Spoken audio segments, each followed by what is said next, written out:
Yo le aprecio mucho a la maestra Alejandra Haas, presidenta del Consejo Nacional para Prevenir la Discriminación, que a lo mejor usted conoce como CONAPRED, que ha aceptado venir a este estudio, porque fue el Día Nacional de la Lucha contra la Homofobia, y escuché voces que hablaban de que en México se cometen crímenes de odio. ¿Es verdad, Alejandra? Buenas tardes, gracias por venir. Hola, Joaquín, ¿qué tal? Pues efectivamente, en México se cometieron crímenes de odio entre el 17 de mayo del año pasado y escuchamos de varios casos. Paola, Alesa, mujeres trans que fueron asesinadas pues por el hecho de ser trans, ¿no? Con una saña muy particular y con una expresión de violencia que refleja, lo que realmente refleja en el fondo es un rechazo a esta población, que es una población que existe en México y en todo el mundo, es una diversidad connatural a los seres humanos, personas que nacen en un cuerpo biológico y luego se identifican con el otro sexo y que hacen una transición que puede ir desde vestir la ropa identificada con el otro sexo hasta intervenciones quirúrgicas, terapia hormonal, etcétera, pero que realmente son personas que viven una violencia y una discriminación muy potente, muy poderosa. Bueno, este es un país discriminador, tenemos que partir de eso, ¿sí? Se discrimina a los pobres, a los indígenas, a los migrantes, a las minorías.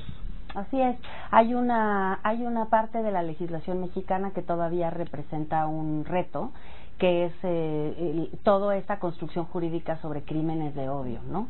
Cuando una persona es asesinada, pero no solo asesinada por un acto, digamos, en sí mismo, sino porque refleja una condición de odio o de discriminación específica, ahí es donde todavía el Estado mexicano en su conjunto tiene un desafío. ¿Tú crees que se debe tipificar el delito de crimen de odio?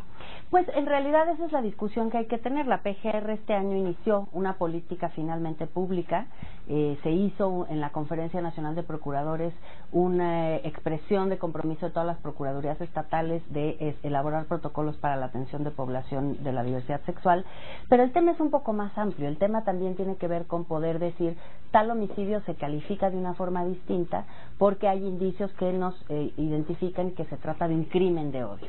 Entonces no necesariamente un tipo penal, pero sí un agravante al homicidio, a las lesiones, etcétera. Sí, entiendo lo del agravante, porque sería muy difícil tipificarlo como un delito, ¿no? Así es, hay lugares en México, como la Ciudad de México, que tenemos el delito de discriminación, y la verdad es muy difícil integrar un expediente por ese delito porque es muy amplio y justo el derecho penal pide que sea muy específico. Ahora, el tema de la violencia, digamos, es lo que más duele y lo que recordamos con más importancia, pero no nada más hay un problema de violencia contra la población LGBT y también hay una falta de acceso a derechos pues muy pronunciada de muchas maneras. Hemos hablado aquí contigo de matrimonio igualitario y del enorme desafío que es que haya unas legislaciones en algunos estados que sí lo reconozcan y otras que no, pero también existe, por ejemplo, el acceso a la seguridad social como un desafío importante. En el tema de salud, la Secretaría de Salud está trabajando sobre protocolos de atención a esta población porque efectivamente es una población que ve como sus derechos vulnerados en distintos frentes y los servicios de salud es uno de ellos. Entonces realmente ahí hemos visto un compromiso muy importante de la Secretaría de Salud de trabajar hacia mejorar las condiciones. Y después, por ejemplo, otras dependencias que han hecho trabajo como es Relaciones Exteriores o como es la Secretaría de Gobernación.